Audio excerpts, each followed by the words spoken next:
Le vendredi 14 mars 2025, la Fondation Zinsou à Ouidah a été le cadre de la soirée de restitution du projet d'inventaire du patrimoine architectural afro-brésilien au Bénin. Ce soir, nous sommes en train de faire une restitution d'une étude qui a été effectuée. Cette étude, c'est une étude sur l'inventaire du patrimoine afro-brésilien dans 8 villes du Bénin. Alors nous présentons ce soir donc, le résultat de cette étude d'inventaire qui a été effectuée donc, dans ces 8 villes du Bénin. Nous avons dénombré plus de 300 bâtiments afro-brésiliens qui, pour certains, sont dans un état assez déplorable. Nous avons également, pour cette étude, réalisé une plateforme numérique qui permet de pouvoir recenser ces différents éléments afro-brésiliens.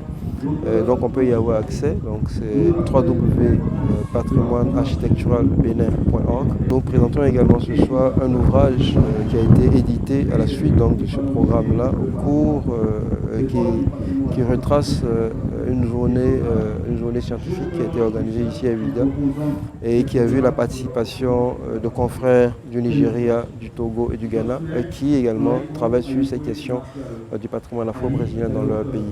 Et donc cet ouvrage fait un peu donc, le point de ce patrimoine-là dans les différents pays que nous connaissons. Ce projet conduit par le professeur Didier Kouéné a bénéficié d'un partenariat avec l'ambassade de France près le Bénin et d'une maîtrise d'œuvre assurée par l'Institut Afrique Décide. Ces projets ont été développés en partenariat avec l'ambassade de France, qui est à l'initiative d'un important programme de valorisation du patrimoine béninois à l'ère de la digitalisation généralisée des savoirs, le programme Patrimoine 2.0.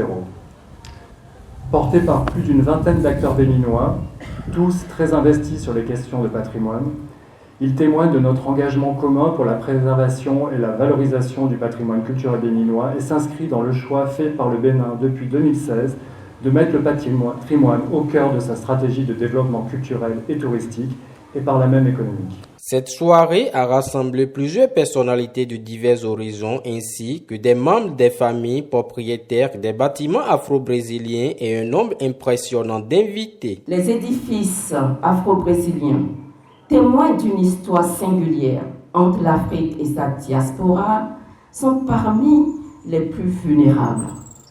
La désertion progressive de ces bâtiments dès le début du XXe siècle a entraîné non seulement leur détérioration, mais aussi la disparition des savoir-faire liés à leur construction.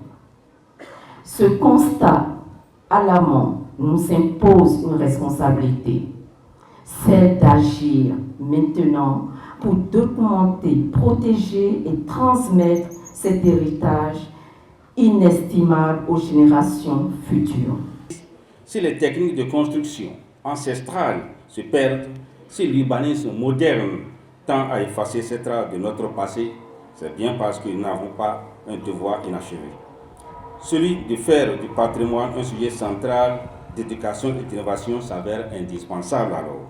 Ainsi, mesdames et messieurs, grâce à ce travail, les universités du Bénin, du Togo, du Ghana et du Nigeria, et même au-delà, disposeront désormais d'un matériau riche et accessible pour approfondir l'étude du bâti afro-brésilien, son histoire, ses techniques et ses enjeux de conservation.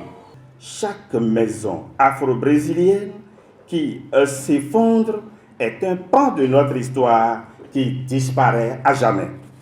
Heureusement, nous voici aujourd'hui réunis pour célébrer un projet qui active la sonnette d'alarme sur l'urgence de prendre des actions efficaces pour sauver ce patrimoine en danger. L'événement a été rehaussé par la présence de deux grandes personnalités, les invités d'honneur, l'honorable Didier Diego et le général Adjou Moumouni. Rappelons que ce projet a impacté plusieurs communes du Bénin, notamment la commune de Ouidah, de Cotonou, d'Abomey-Calavic, de Porto Novo, de Boycon, d'Abomey, de Grand Popo et d'Atiémé.